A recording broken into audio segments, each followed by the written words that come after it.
share this video, click on like and love. Go, and I will go straight to the point. Amicable Esther, I greet you. I greet you people, my family. Yeah? Why had you celebrate so much the message of Father Mbaka?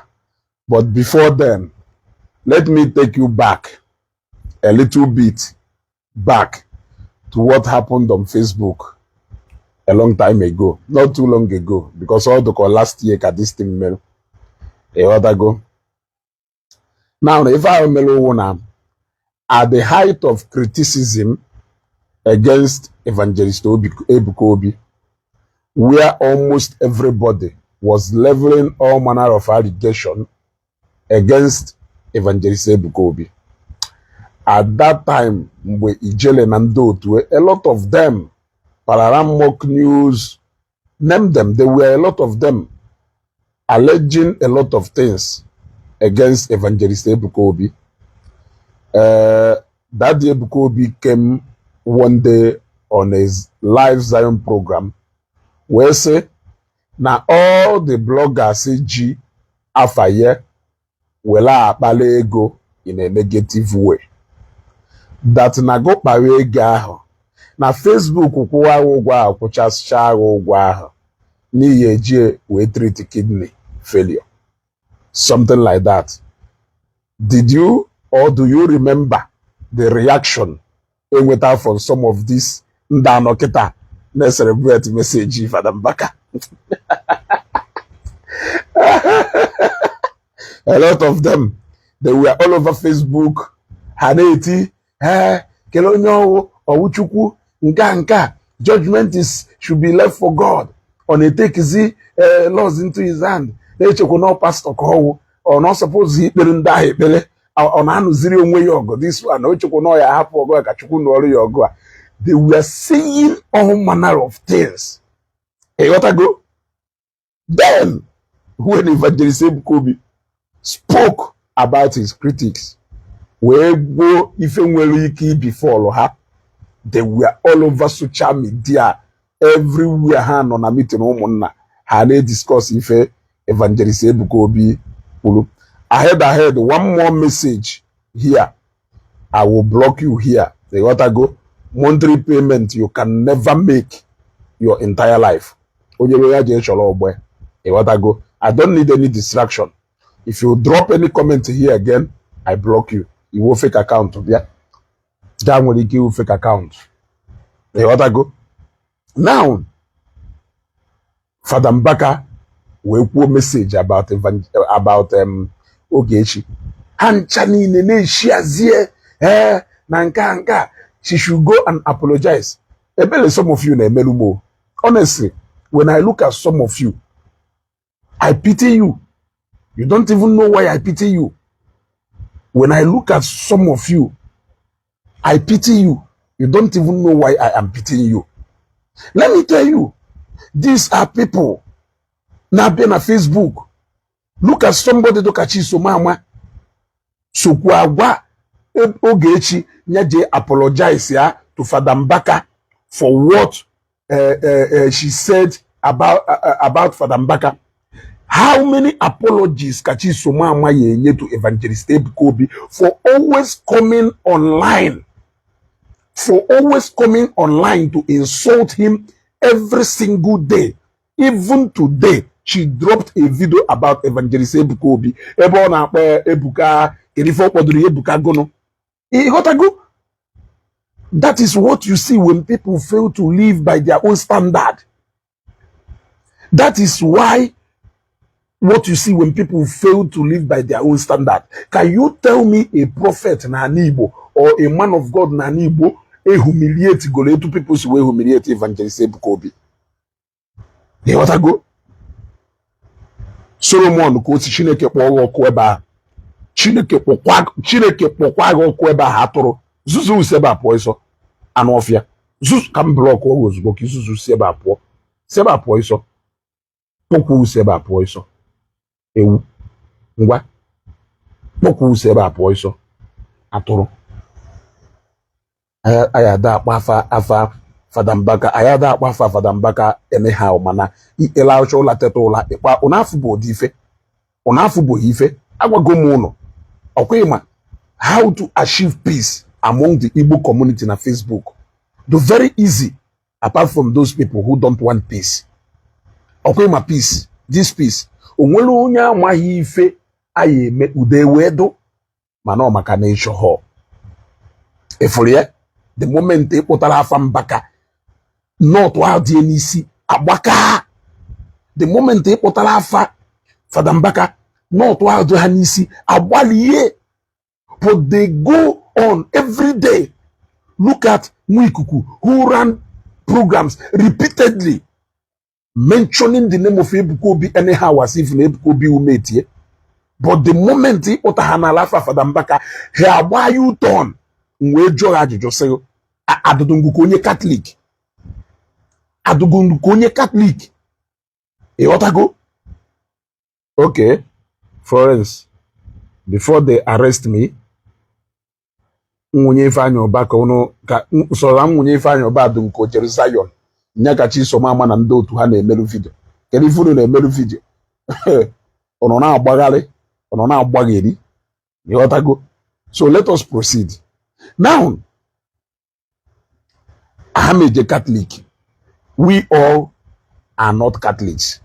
We all are not Anglicans. And we all are not Pentecostals or now got to some of these non-denominational churches. But only one thing who do I need it together? If who do I need it together is that we are Christians. And in different Christian families, I am with different leaders. Tunde Catholic, nke ha unde father. Tunde Anglicans, nke ha undo kochukwai. Tunde Pentecostals, they may have their daddy G.O. and we're prophets and we're evangelists. Now, we respect these people according to what they mean to us. Nde onyisi ndo kande Anglican na the whole world, Archbishop of Canterbury. Onyisi kande Catholic wolo Pope. Now, did you see how all of us, Mande Anglican, did you see how we all mourn the pride of Pope? Did you see how all of us mourn when Pope died? Go Pope abụrụ onye isi ụka nneje, but because no onye isi a Christian organization, we all mourned him. That is the spirit. But what happened when you respect your leader in your own denomination so much, but you come to my own only to come and insult my own, only to come and castigate my own, and you are telling me to leave your own? Other possible. If you know the level of respect, okay, look at Fada Mbaka ekwuona nke eketa unu niile che na anyị niile ewu ndị Catholic, unu che na anyị niile na-eje adoration. Ọhụ na anyị niile na-eje adoration.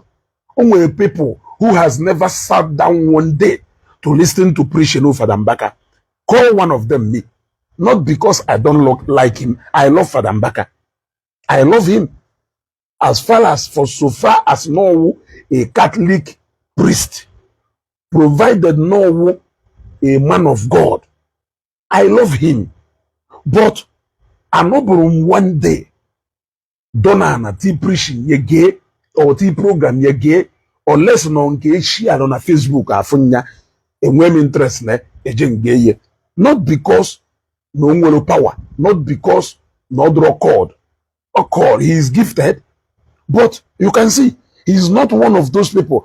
Unlike me, and when we get no kata etua, ti preaching evangelist Ebukobi, gebe, and when we get no kata tinke Oyedepo, gebe, and when we get no kata tinke Pastor Jerry Eze, gebe.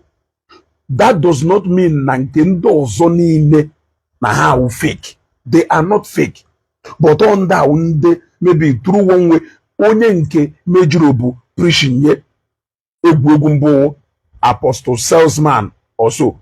Ejiro onye nke ahụ egwu onye nke ahụ nya preaching nye kalomaka at a certain time in this life.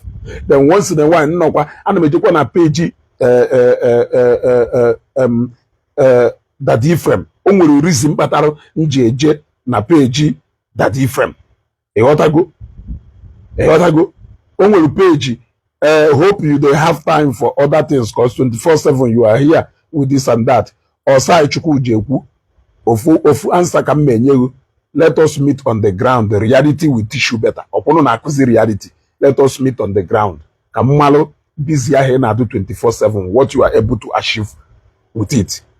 A what I go? Kamari Fiji we achieve. Kamari Fiji can achieve. Only result will show. A what I go? Until then, watch the program on name. A what I go? As I was saying, I watch them. That does not mean that no that's do fake. Others they are fake. They are also real. But these are those that maybe my spirit connected with. That is how it is. Have you seen now? Your own, you are an adorer. Ijiro Fada Mbaka egwu. Program of Fada Mbaka, ide misi. Fada Mbaka means everything to you as far as your Christian faith. We are not against it. It is fantastic. Ofala haji ka na achilefi. Ofose nigbe ka na agba. Heaven is still the goal. Salvation is the reason. You want to go? Now, ebe na-enwezi problem wuna. Etu ahụ is wefo direction. Like, ọnwụ na igelunte na interview ahụ mmelu ak engineer onye dekano sike. Onye nke ha single-handedly rụọ church. Iya anụ ife okwuru. Ọ sị n'ọwụ a born Catholic. But he can never forget. Kelafa church ya. Hey, somebody shetanu rumo. Kelafa church ya. He can never forget.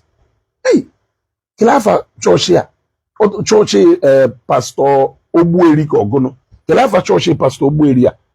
Somebody shetanu mafa church Pastor Obueri ya. Hey, somebody shetanu mafa church Pastor Obueri ya. That he can never forget that church. You want to go? The reason no yeji will forget that church will because no na that church come with our salvation. Or na that church come with our salvation. Every background and understanding about God today started in that particular church. You want to go? Therefore, no na aputa iti yeba. Ona aputa iti yeba. Ona aputa iti yeba. Ona aputa iti yeba. There must be a reason why you don't play or you don't joke with that man of God. You want to go? There is a reason why you don't joke with that Dominion City. Thank you. There is a reason why you don't play or joke with that man of God. Encounter. One encounter. Evangelist Ebuka be inclusive. Fada Mbaka inclusive. Apostle Suleiman inclusive. Pastor Paul Enenche inclusive. Name all of them. Agochuku and Ndu to her. There is a reason why you don't play or joke with any of them. Now, we don't have any problem with that. But the only problem we have is when you say that your own is the ultimate. But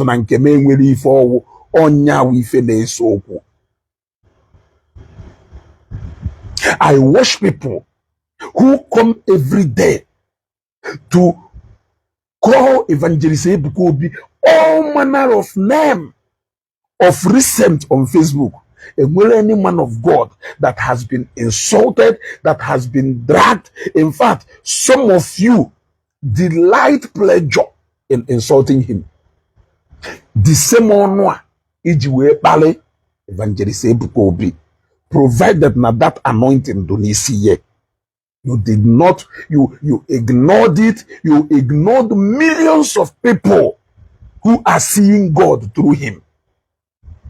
You enjoy millions, you ignore millions of people who are seeing God through him.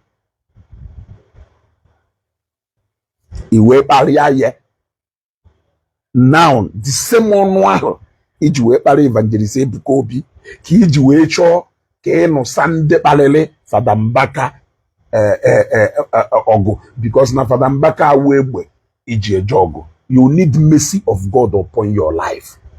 You need mercy of God. Yes. You need mercy of God. All the churches, all the congregations, people can give you a testimony of their encounter in all those churches. There is a reason Ogechi will na green message that if mmadụ owuri siti na green message, if also go na agbo ebe niile okwuko isi ebe a, o nwere an encounter. Now, you may have a lot of good things to say about Zion because you are a Zionite. You may have about Evangelist Kobe because you are a Zionite. Amadora will also have a lot of good things to say about Fada Mbaka because he or she is an adorer. Onye na-eje nke that the Hezekiah may have a lot of encounter and good things about that the Hezekiah because never will encounter God or never will so many reasons. Now, let us respect each other. Let us respect each other.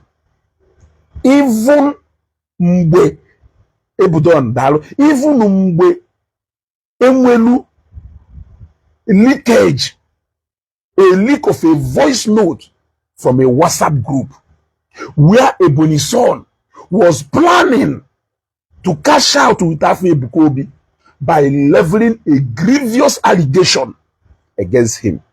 All these people who are saying, Mbaka, Fada Mbaka kuru negotiation or no deserve here, we are supporting Ebony son. That was when I had an encounter with Ijele on a live broadcast. In that encounter, a lot of people were on the comment section telling Ijele, this is that for the mayor also nyawolo na ifa Ebony son on a plan. Not just choko woli we Kasia cruise. Is it worth it? If you hear such plan about Fada Mbaka, how will you, an adorer, feel? How will you, a born and dedicated Catholic, how will you feel? Or because no evangelist Ebukobi no in the picture, that was why you never saw the weight of somebody planning to label a prophet. No to alonwanyi ime, no dapulu nwanyi ahụ dị ime, no dapulu nwanyi ahụ dị ime, ogwanye je wopu nwa, oji wopu nwa ahụ nwụọ. So, all na such voice note, wopu afa evangelist Ebukobi na afa Fada Mbaka do ne. How will you feel?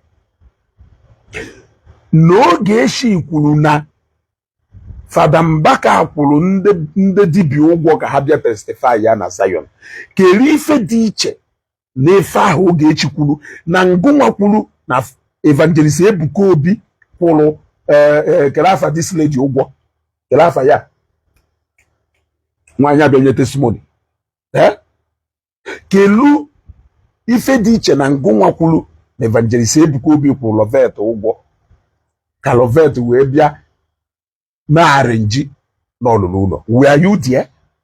Did you overheard them discussing? Till today, have you confirmed that Evangelist Ebukobi actually paid her? Ogechi kwulu na Fada Mbaka kwulu nde nwa dibia ụgwọ ka ha bịa testify ya na Zion. Kelu difference do na ngụnwa kwulu na Ebukobi kwulu good luck the Jonathan the padlock man ụgwọ ka ọ bịa na Zion wee bịa ma arrange.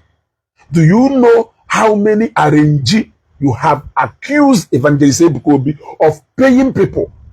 Even during the time of Anunuebe na Nando, do you know how many times you have accused Evangelist Ebukobi of paying people to come and testify in Zion?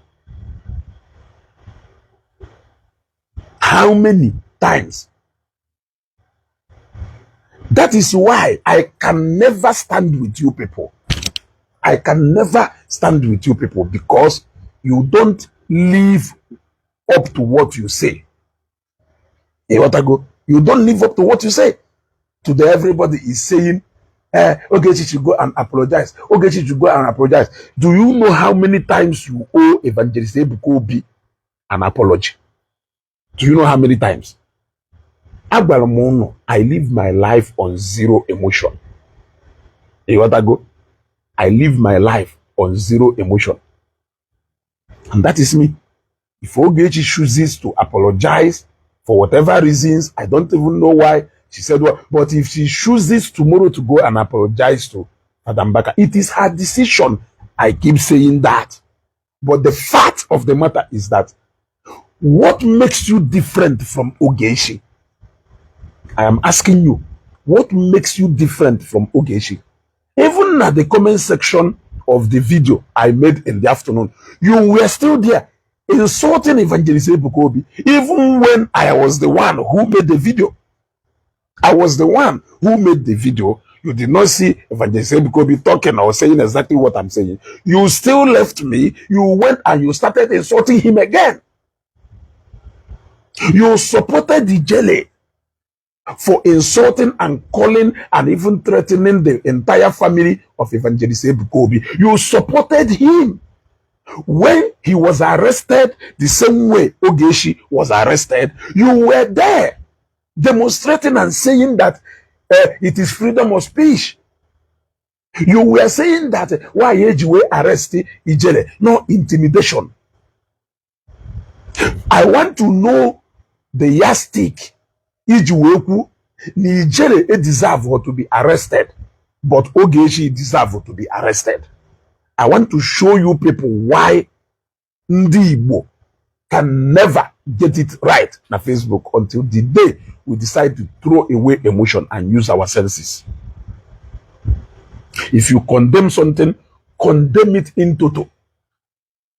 There shouldn't be any escape route. There shouldn't be any exception. If donjo to you, even if not donjo, but the way you understand that thing, if you not donjo, let it be all through until the day people will say, you will understand because you are acting on your real self, not this selective one. That is why you can never see me reasoning like you people. It's your batana comment section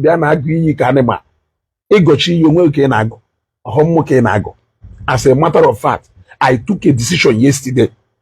Yes, not yesterday, 2 days ago, after discussing with my boss. When I got here, after discussing with my boss, when I got here, he said something that caught my attention, and I said, Ezugo, how did I allow these people to influence me this much? How did they influence me? I know the kind of training from Uno. I know the kind of family. How did I allow people now lack home training? Yeah? How did I allow people azo? How did I allow people a very rough time when they grew up? People who grew up under a very harsh and terrible condition.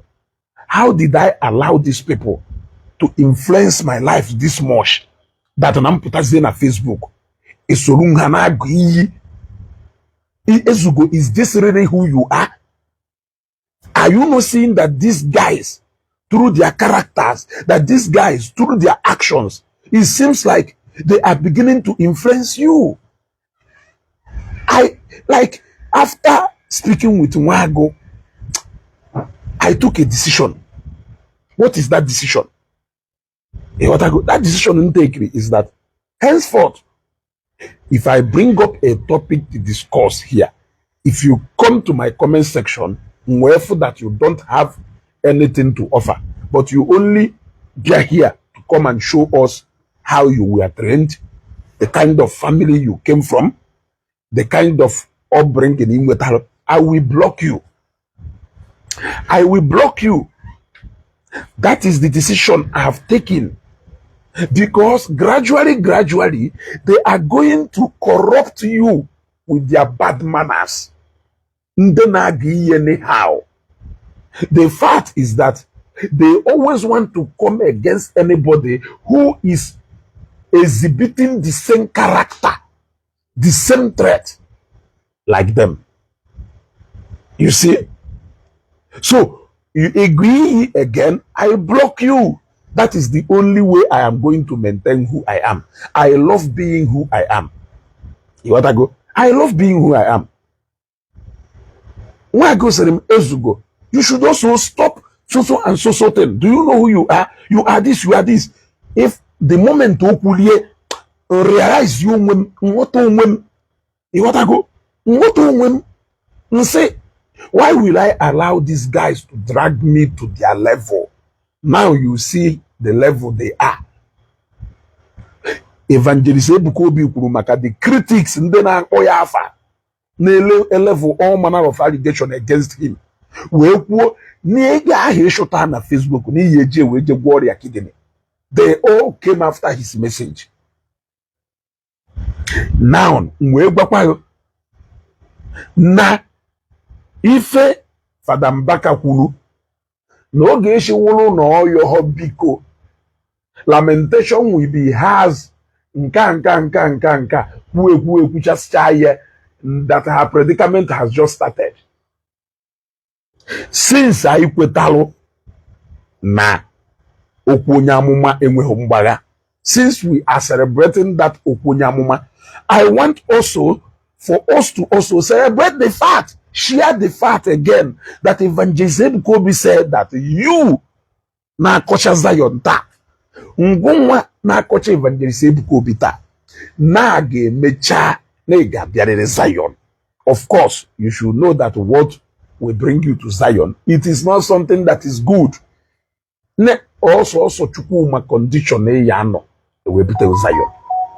So, since no okwu onye amụma enweghị mgbagha, agbagha m nke Fada Mbaka, achọkwa nke gbagha nke Evangelist Ebukobi. Go? Achọghị nke gbagha nke Evangelist Ebukobi. Look, let me tell you. Owolo na some of us who are Christians, owolo na ya amụ ife. You should know that this battle, with some people now mastermind this battle, you will be wise enough to see ake enwedu n'ofe, but you are not wise to see ake enwedu n'ofe. That is why ndị otu Matthias Yezi will be manipulating ngwawo anadora into celebrating a message which ordinarily you should come out and debunk and tell them, no, this message is not for Evangelist Ebukobi. Or Evangelist Ebukobi kadadi na agba. Okay. John O. Jesus. Blocked. It has started. You know, if I'm making noise, you shouldn't waste your data listening to noise in there. Hey, what I go?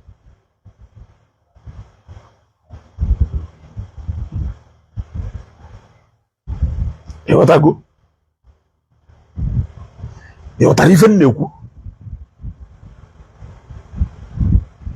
Ngozi m okay, ọ dị na page nje were na page m. Hey, what I go?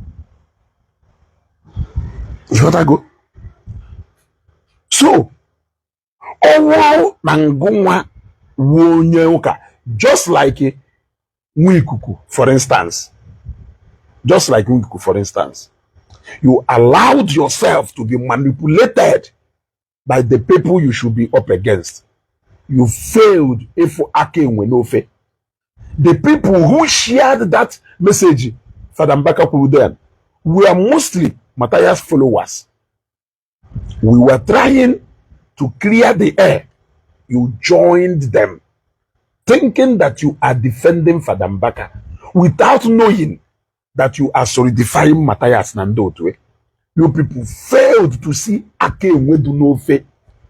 You failed to see ake nwedunofe. You allowed yourself to be manipulated.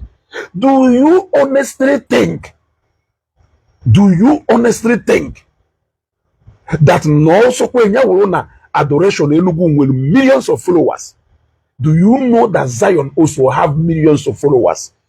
If nobody can, if all the things in the Madu Neku, like Fada Mbaka, Kelafa, this guy, Tilegu, Professor Kelafa, that guy.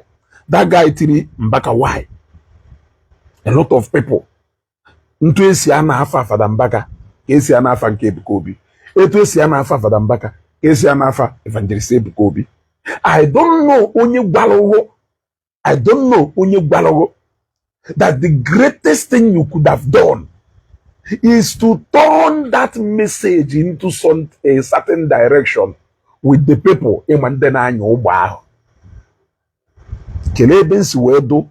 against actions of Fada Mbaka.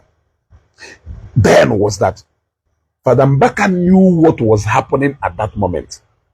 I expected him to come out and clear the air. No. Nande Mado take this message out of proportion. Look what this message is all about.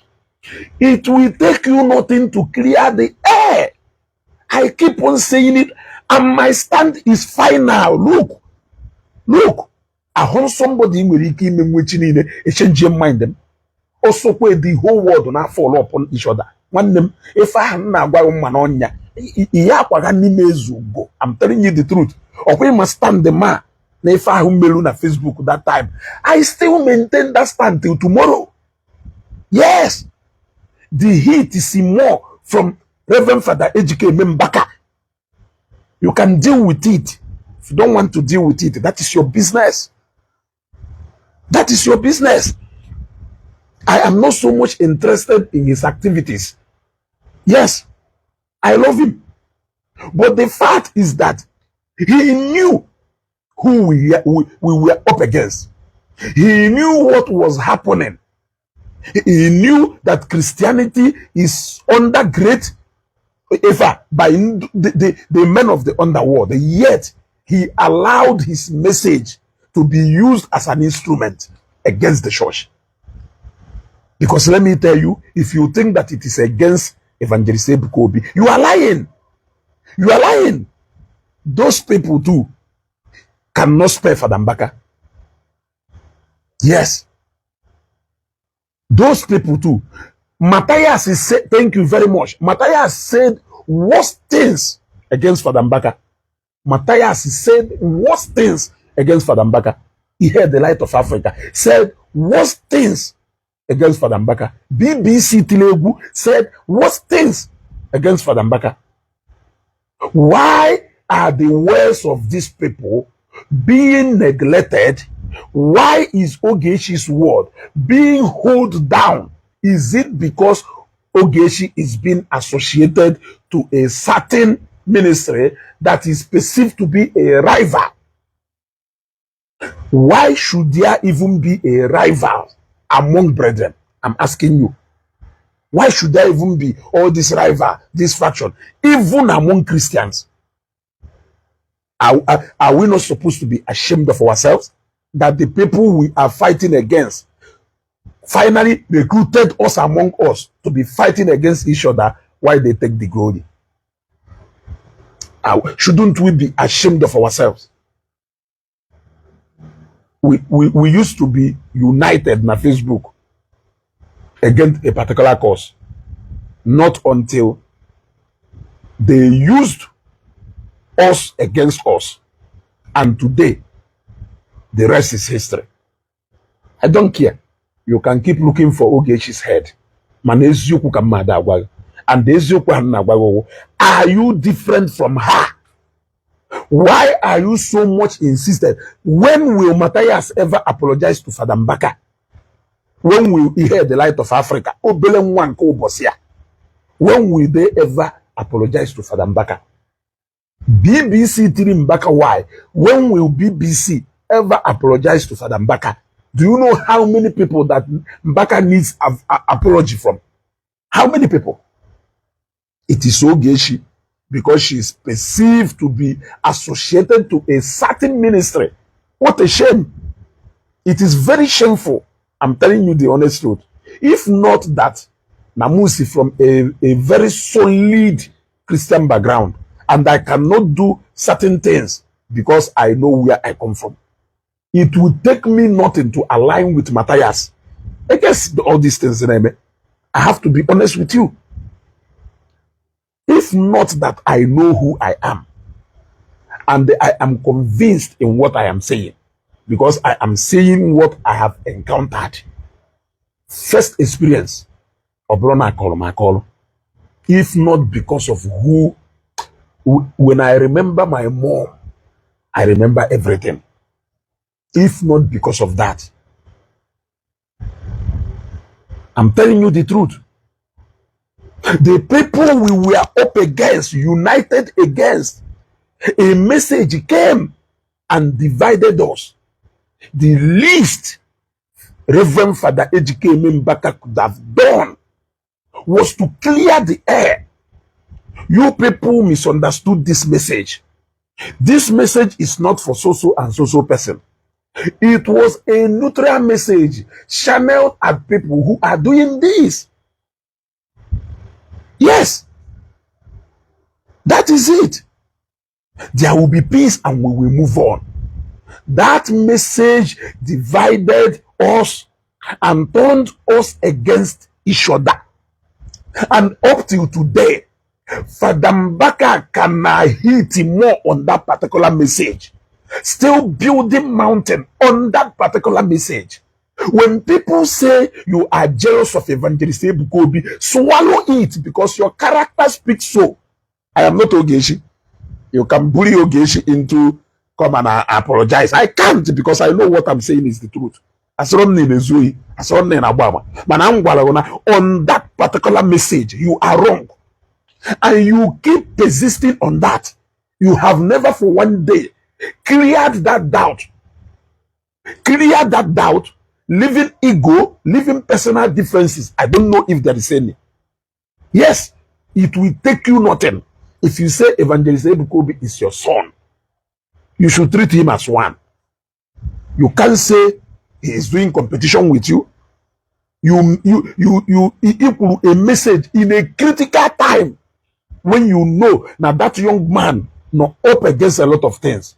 You brought a message and you gave that message a direction by saying Omechalafancha and of Chalafancha. You know who that word is associated with. When people, let's say it was a misconception, it will not take you 10 minutes or 15 minutes in one of your messages to clear the air. To clear the air so that people will see the direction of where you are going. But you left that puzzle for people to keep solving that puzzle. And up till today, what is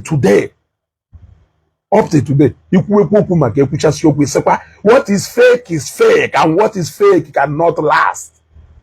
What it shows is that you are making that message direct. You were direct in that message. And you have never changed your stand in that message till today. Now, people can allege anything against you. Yes, I'm telling you. Yes. Asere ofiana song kate ipunelo. Abromo Ogechi. I'm sorry to say that. Osoko nyawolo na mo no zinede. I can nyagwagido if I nagwa we the final breath. Yes. Because Obroma do gwana mi fen neku. Or if full can neku. That was where everything went messy.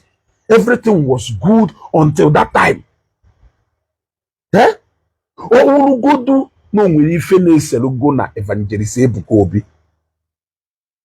Ake ebute na Facebook. The answer is no. You were carried away. I expected you to clear the air. Look at what happened when Evangelist Ebukobi serego guje woloba batuo mbudi Jericho. And people went there and they did all they did. Ndemadu we carry out that message in a bad way.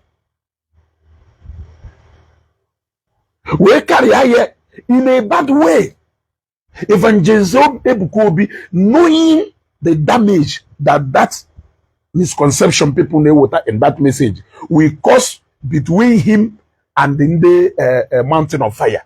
He came out in about 10 minutes or more videos to come and clarify. It will take you nothing to maintain peace among brethren. It will take you nothing. If not because of pride and the ego. if not because of Onyeka Ibeye, if not because of no more Gadabachirose. Evangelist Ebukobi came out and said it clearly. We reason batalo ojuwe gwande mmadụ ife ahụ. Send their message to the mountain of fire. Gwande mmadụ look there, and he buried that particular misconception. That moment we shall fire. You see, now kelunde de fa butere fa kende de fa ndo tu mataya sefa. They are not Christians. They don't want to be Christians, but they keep meddling into Christian affairs. Look at how they carried the appointment of new Pope Nisi as if na business Pope Basalofa. They carried it, show marginalization, show a black Pope, show nka. Politics. What is their business? What is their business? What is their business? Can you for your own business na an affair na Ghana home? Are you a Roman Catholic?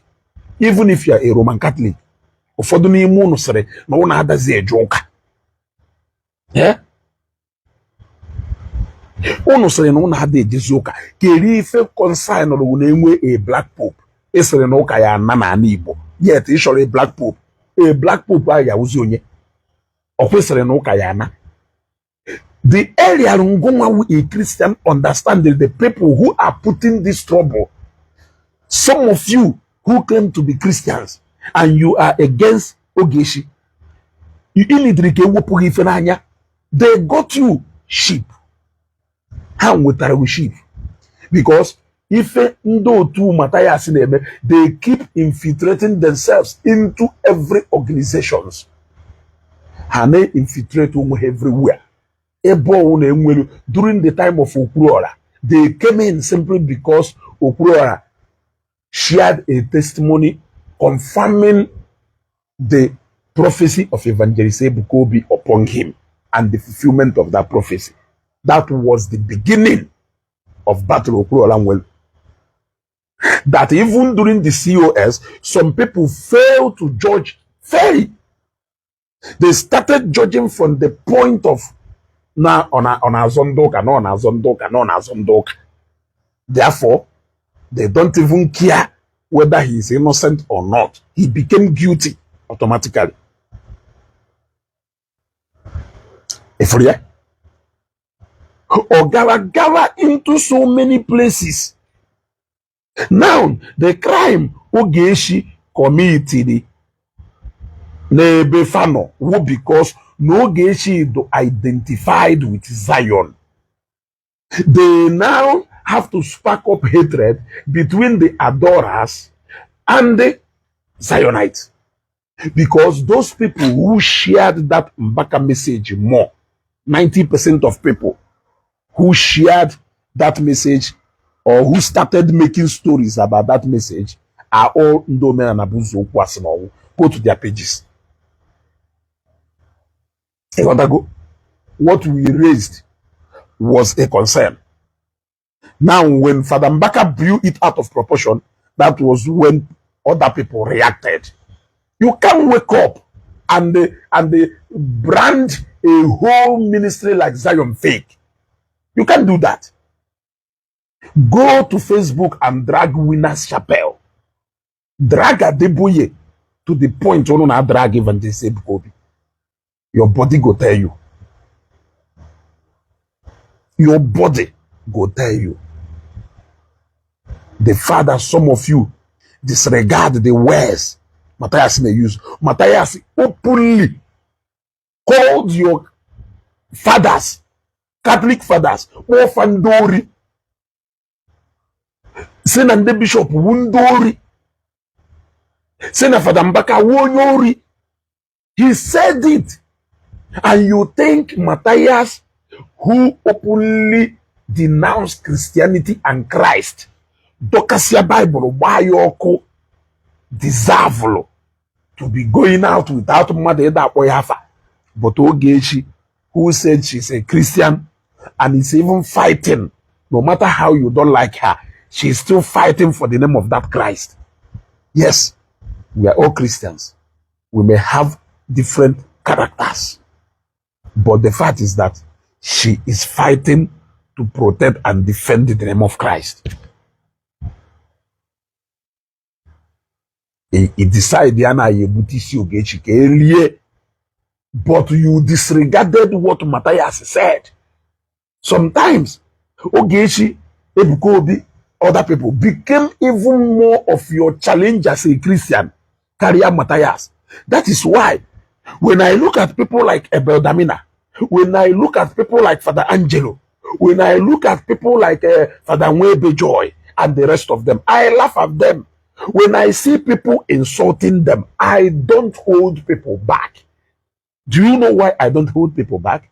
You are the one who encourage people to be insulting men of God. When you say that people are free to insult Evangelist Ebukobi, you never wanted to caution them about them insulting a man of God. But the moment they make a direct this thing at a priest, you will come out or you jump out from nowhere. You are a joker. You are a joker. Support mmadụ for ịkparị nna onye ọzọ, that day killing na okobokobo. Because ọ kparịcha nna onye ahụ taa bịa kparịa nna ya echi, kedu ife ya agwe? Isi ọmakọ nọ nna ụka ọ na-agwa okwu, onye ahụ ọ na-agwa okwu mbụ ọ na-emụrụ na papa mmadụ. So that is why you cannot see me stop all those people from insulting some of these reverend fathers. I can't do that. Oh, na reverend father ahụ mana insult ya the wrong. Stop insulting Evangelist Ebukobi. Even if you want to correct him, you correct him with love. You can't come out all open that you want to fight a man who sit somewhere where millions of people are under him. You can't do that. You can't do that. Evangelist Ebukobi is more like a bishop in his own cathedral. Evangelist Ebukobi is more like a bishop in his own cathedral, a king in his own town. You cannot come into his town and tell his members that Nezeha Wonyala. Or possible. Or possible. So, ki na celebrate ife okuru maka Ogechi. Mane condemn ife Evangelist Ebukobi kwuru during the time of kidney problem. Ni yeji ego niile ịgbatara n'isi wee je gwọ ọrịa kidney. Mane condemn ife okuru na ịkọchacha ya na imecha na ya abịa Zion. Ha agwọ onwe eziokwu. Share one. If I know what you people do on Facebook, and so that nonsense. You want to go? Always be yourself at any time. You can't get me excited unnecessarily. Ma banuno makanam flush bambam. Biya happy fe del moto. Weba moto makam na go just chefa ide na motor off ma po ambulance. You want to go? Yes, that is it.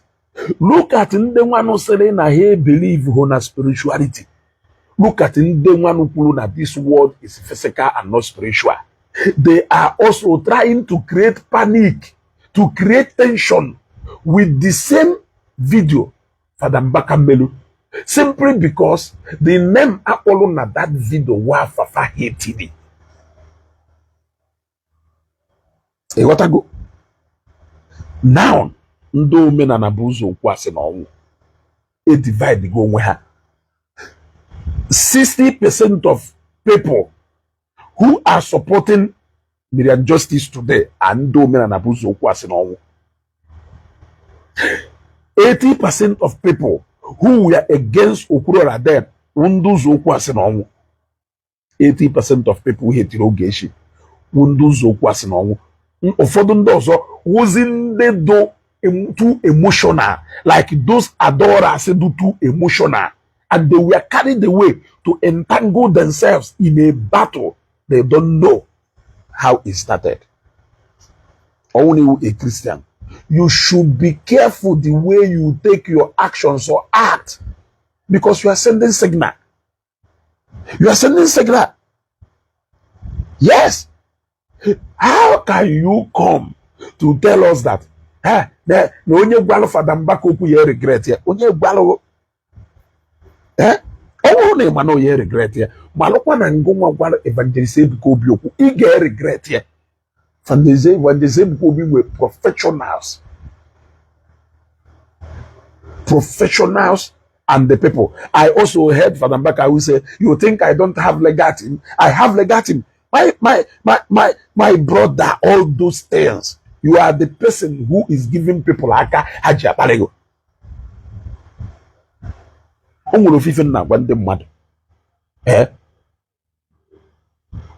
Do you even know how I understand that scripture part where David defeated Goliath? If I can amen what today? If I can amen what? Common nwa savolomo, nwa gbalum boy. O na-emelu onwe ife ọ na-eme. Ngụ nwa ya eji aka lee onwe kobo gosi ndị mmadụ niile iri anya ọkụ. You won't know. Because so go on not just if you undermine or yeah. You won't even know when you are doing all that.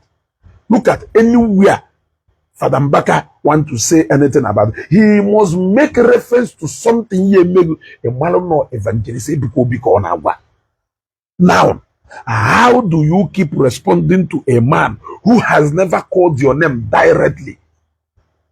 Followers, he may respond to him. Has he ever addressed you directly? Now, na ekwuo Reverend Father from Emene nongu wonya na agba kelo ifi yeji firuzi na ekwuo ndo mechala fancha na okuchala fancha na ndị Zion na ya sị na ọfa ka na agba. Ana m ajụ ajụjụ. Let us know our limit. This life abụrụ sọsọ ụlọ na this life. Ekwu okwu na Zion na ya kpụ mmadụ afa gbapụta azụmuo oge brother Chinwike kwuru maka onye yi akwapụta na mirror. He never mentioned anybody's name. They all came out and assumed. They made it an issue because they assumed he was referring to Fada Mbaka. Now, ekwukwa n'okwu na adoration. Do you think it is also wrong for ndị Zion to say na ọfa wunda na agwa?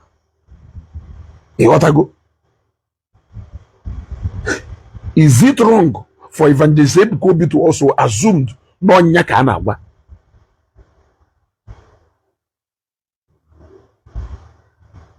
You see, all these things we from Masego na nyelo opportunity. We could have been smart enough to isolate ourselves from these real people we are up against. Look, message Fada Mbaka. Even those people who say that the pastors and the bishops are criminals, even those people who say that there is nothing like spirituality, even those people who say that Christ don't exist, even those people who say that church should go Nanibo, they are all sharing it with authority. In fact, they are even sharing it to put fear and panic into Ogechi. You will ask yourself, what is their interest? That is why I insist. Fada Mbaka could have put up a disclaimer, except if he is direct in that message. If he is direct, the way he keep hammering on it, I don't have any problem. It means he is prepared for what is to come.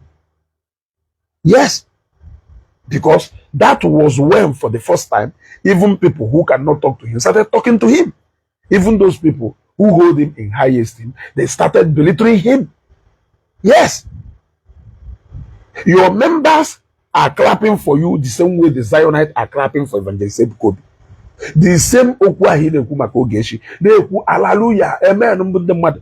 Ekwukwu okwu a na Zion about another ndị Zionite na-etikarịrị hallelujah ya kada thunderous n'elu. Kedu ife kpatalụ na aka hụ egbe? Ịghọtago? Kedu ife kpatara eji wee hapụ ife a o wee ruo na this level? Onye ona na say Ogechi go and apologize. Ogechi go and apologize. Ogechi go and apologize. Apologize for what? If she likes, let her go and apologize. And until the day you condemn if an allege against your fellow man of God, people will keep alleging things on you. Or blood today can them mother be already allege things on Mbaka. Ote na ndị mmadụ boweri allegation. In fact, nke Ogechi kwuru sorry na nke pelimpe ekwugoro n'ebo Fada Mbaka no. Ịghọtago nke ekwuru epekali na nke ndị mmadụ kwugoro ekwuo maka.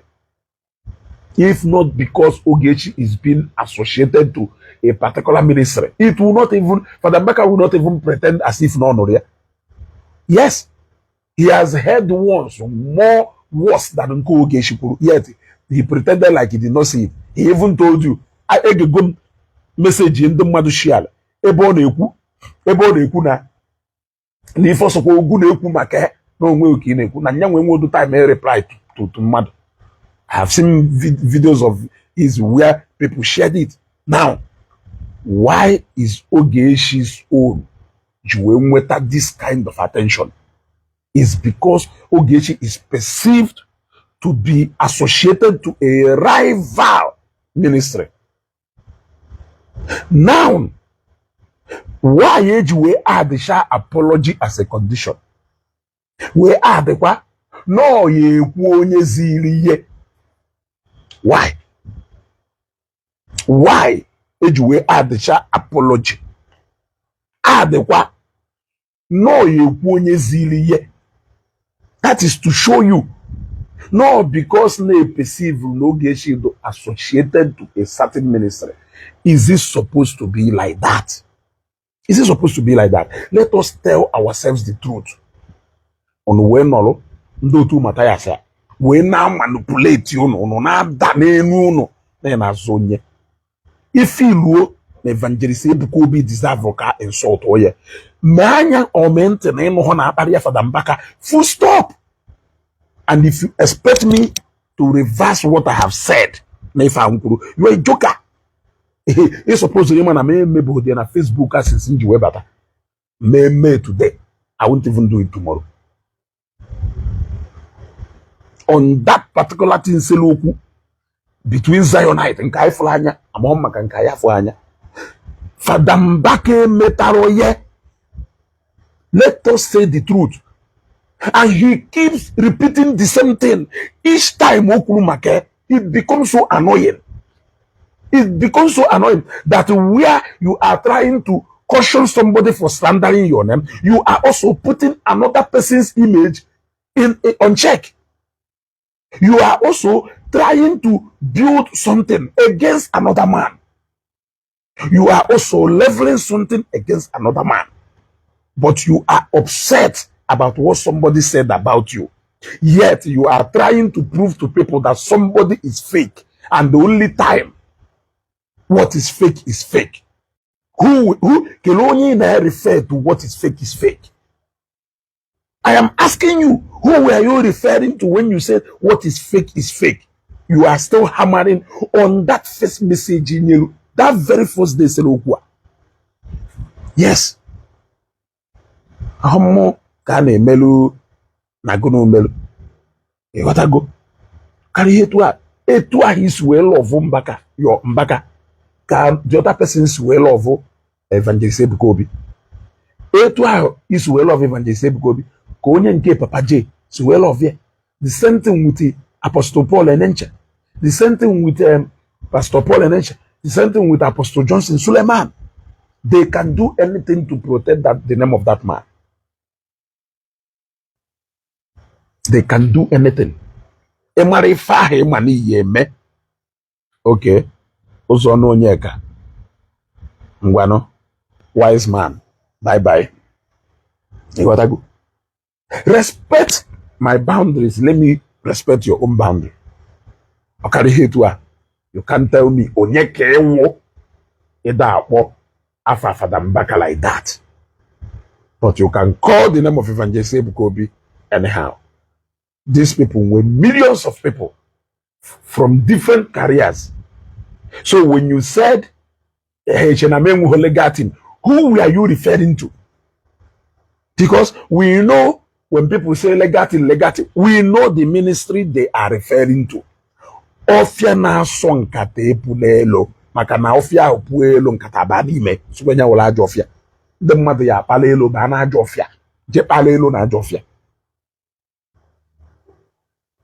So ofia na so nkata epulelo ọ na-ewute m na ndị men of God now suffer persecution in their ministry. The kind of persecution for the Mbaka now suffer in the Catholic community, even from their bishops.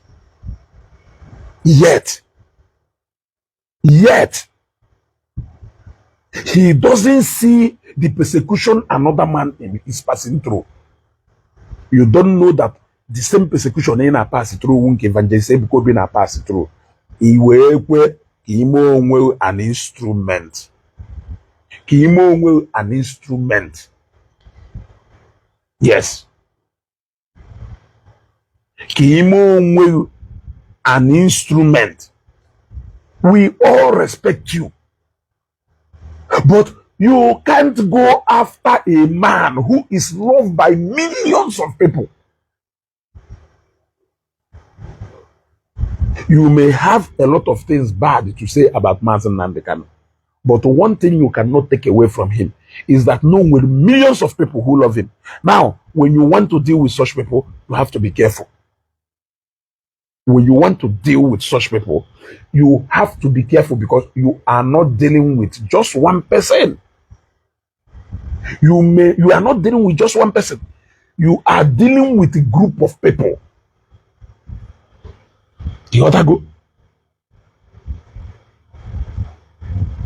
You are dealing with some group of people, a group of people who you don't even know personally. You don't know personally. So from then on Facebook, I'll be evangelist Bukobi, you are this, who dare you? My friend, Father Mbaka is your Alpha and Omega. I don't care. For as long as you don't want to see my own and respect my own Alpha and Omega, I don't care.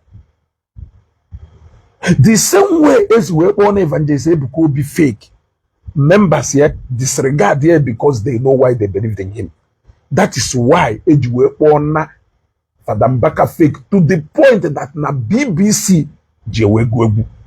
Yet, if any now, he disregarded, if any now, can believe in his anointing. That is the same way. The Madushi way, Bona Papa J. My even na VDM Jeru. Still, people can ej Papa J. Jeremiah Omotofufoye. I'm one of my guy Mbaka. What is we go be aside Nigeria? Auto hop and Nigeria. You will know ye jenke Papa J wena. Itu akosi wedo. Itu akosi wedo. Onwe one boy one aho adosha ho ofuma. From 13 years ago before me travel, every day, a day to bosa eja adoration. Oya bi enye nyego. O eja adoration. Nam no bi ko na eja ba moto. Olueba oye jikwa pasi nne uje nno bi olueba ho ba moto eja adoration. Ojisha adoration onata. Ana ma support enya jebe. All ha na ebe ahụ ka o believe no enweta salvation. Nya jebe. Masi ejena, I give him my money. Ojeba o ka na ejikwa ewelu ụta. Obia kwakwalo okwota obia yesterday ka inokwa. Ma mu bosi ado mana obia yesterday nyekwa ego ọzọ. Me what I go? Heaven is the goal. And ofala haji ka na achile efi. Kiri ife a na-anụzili ọgụ n'ime onwe anyị. Inyelu a message or do conflicting. Unu nwere huge followers. Some people decided to make a deal out of that. Now, who will that fight among between Evangelist Kobe and Father Mbaka benefit? Is it not these people known at the kingdom of darkness and or how they take the glory of this fight? Why is it that we did not foresee it like that? Yeah? We did not foresee it like that. Now, when Father Mbaka said what he said about Ogechi, they forgot that not supposed to hand you over to God or on a this is judgmental or not have forgive and how they preach about forgiveness. Must he talk about everything? Because if I am going to say Kobe, must you talk about everything? They now all started sharing it. Kachine kemela yebele. Achọ m ime broadcast yo ka o taa aka. Tomorrow is another day. Respect my man of God. I will respect your own. Respect my man of God. I will respect my own. For the moment you insult my father, you have made your own father vulnerable to insult. Okay, hate to her. Ichekwo na ịkparị ya nke m na ma ya kparịrị nke ịtụwo ọsọkwe nke uwolu gọvanọ achọrọ m ịma nke wo gọvanọ nke m wi for ko to me. Yes, let him desist from pushing those words on a push or evangelist Bukobi. It is not good. The last time Okulu Asam Madoba Jezako, what is all that for? We have all overgrown that pettiness. That is why you say, okay, man, what about a boy? Instead, they are fighting or what? Allow him to go. You will disgrace yourself all through the way trying to fight that boy, because number one, people you fear no maybe no fuma. People you fear no one you serve again and people will say that you are intimidating him. People will say a lot of things. Or pay for that boy in the old man on the tree. That boy will not at a women of ma. Be sure no we for me atanachom etachom in the mother ya fear. Nay and yes will bring you down. And no matter how you try to make sense, even when you are saying the truth, people ya they twist here. O come name it or give a gonna yan walk. As an honor and no go to the alone. Mana all ha onye nke garu through you. People ya fear no kikake na boy. People ya fo no ikekwo no maka no ka go ina-eguzi ya anyoko and onweghị ife osokwa ogu na-ekwu ka ndị na-ekwu ife aghara ite ekwu ye. Number one. Number two, o ya eme na ndị niile na-akwanyere ugwu na line ahụ na-eme business ya ebidozie arịra ahụ ndị ahịa agwa n'iwe okwu ordinary agwaghị okwu. Yes, remember that no ndị otu Matthias ha bidolu ịkparị men of God. Ndị mmadụ wee fere na akparị men of God. Father Angelo support ha. Father Unebu ọgwa Angelo Unebu support ha. Father Nwebe ha support ofa. N'ife ha na-eme edo mma. Because mgbe ha na-ekwu something kama ya correct ha, hapụ ha because na man of God ha na-ekwu maka inwekwara one or two outstanding with onye ahụ. Emekwana iwe man of God. Kele onye ya agwazia ya insult zinayo ebe support ndị na insult another man of God. And that is how the world works. If you don't understand that this is how the world works, you will keep picking enmity and defending nonsense. Yes, you will keep defending nonsense for as long as you cannot tell people no nyawu a man of God. Also not chukwu or ye happen ye no chineke God olu ye pe yipe obosi ikpe ya adukwa egwu nkwuru ekwuru mana imeho ye because ni nwere one or two outstanding ishefu na etu ahụ isi wee support ndị akpara iwe n'okwu etu ahụ ka ndị a isikwa kpala ihu iwe chetawaziela anyị na woman of God onye nke eluigwe wụrụ man of the house ngwa wee woman of God. That is why anywhere Father Mbaka tries to talk about that incident, he will end up saying something that will keep implicating him, proving that act of jealousy. I can't remember the last time. I can't remember the last time. But you kept on hammering and hammering and hammering and hammering and hammering. That we shared a video where you said, Ebuka, you are spiritually qualified. Was it not you who said it? I interpreted what it means for somebody to be spiritually qualified. And then the one for a million got in line with the video we then. Forget about any outstanding for now.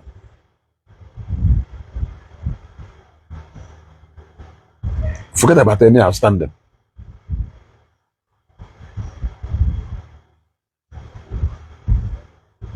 The way you see people drag evangelism could be online. The way you see people drag evangelism could be online. As a man of God, they will people will also drag you like that. And when they drag you like that, I won't have any pity for you. You are giving room for a lot of people to be insulting your fellow man of God. And you think his people will spare you. The answer is no. Control your people while you say that. Asịrọkwa m unu jee nụtara m ọgụ ụna anwa kọ onye chukwu telu mmanụ ọnụ ọ sị na oterie mmanụ ya wụ na chukwu kerie ụna anụkwo n'ọgụ dọbarụ chukwu. I am alone na control your members because you cannot say that you are not seeing what is happening on Facebook. You are seeing it. Your silence about that speaks volume. I have heard Evangelist Ebukobi say countless times that in the Zion should hold their peace. I have heard him say it so many times. You cannot say it because you know that your people are combating him. You cannot say that. You are only how can people stop calling your name when your people are calling other people's name? You must control your people.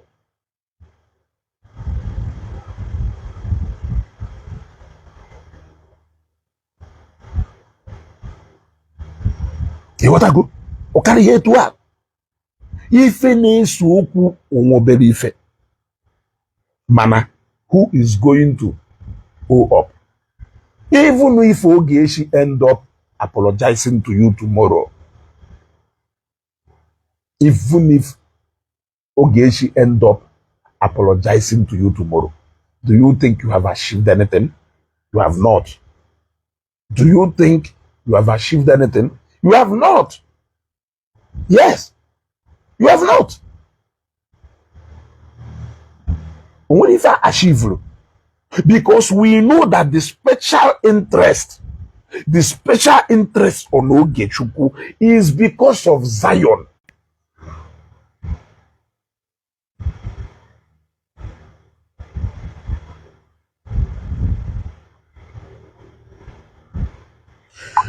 It's not because of Zion.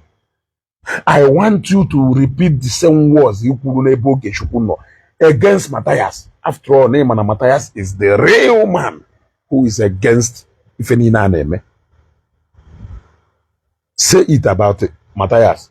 Say it about the head. Those guys said worse things about you. You don't even care. You don't even care about what they say. You don't care.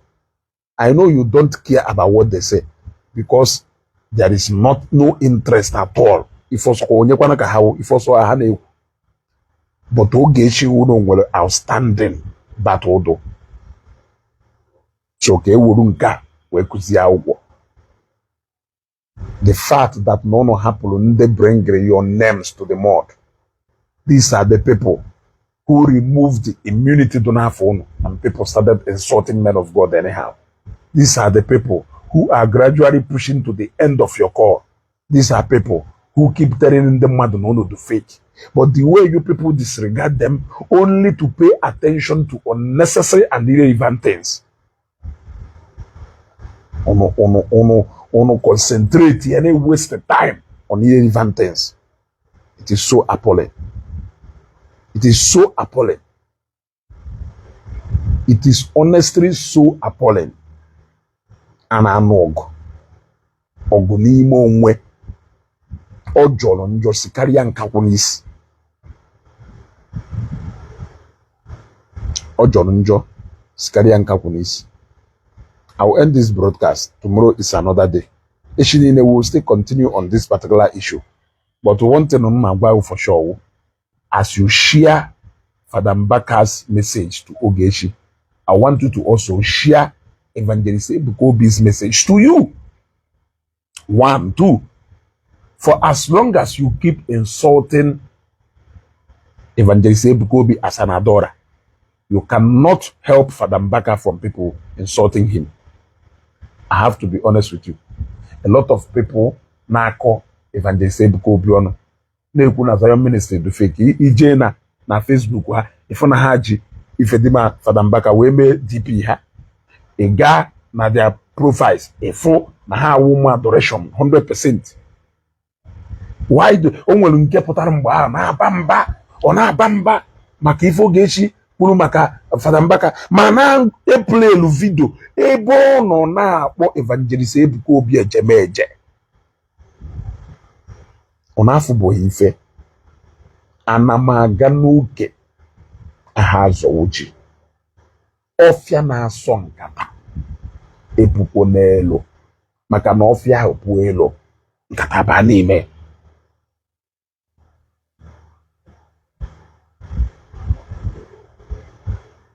Nshogele advice m iche egena asụm na ndị na-apụta agwa ụnụ ishokwu ụnụ ga ka na-apụ ka business mana ama na nke a na-agwaghị eziokwu ka na-agwaghị eziokwu. How can you be doing something you know need eme owe wute mmadụ mezie ya against you iwe kedu ife ijizi eme mmadụ ọwụchuga iwere eme mmadụ. My dad show nya wụrụ elebola emesi nke ọwụ. Your dad show nya wụrụ ibeto. What your daddy ibeto means to you ife my daddy wụ elebola nya wifo mean to me. Madazi ekwu maka my father say ọkwari nwoke ha na-ete nkwụ. No, oh my father go and I love and appreciate him the same way you will love that ibeto of your dad. Are you telling me that no wulu no Ogechi ada support Zion na ife okwuru ya an issue? Emakwa ife ndị mmadụ kwugo maka Father Mbaka. Emakwe. So hapụ no ife ha na-akọ ọbahụ. Respect ya my own spiritual father and I will respect yours. If you don't respect mine, when people insult yours, don't come here to cry foul. You ought to go, okay. Cynthia Nweke, before my join Ogechi ebe, I want you to join others that I have blocked. You ought to go. Ka Chineke were aka emezi okwu n'afa Jesus. Tomorrow is another day.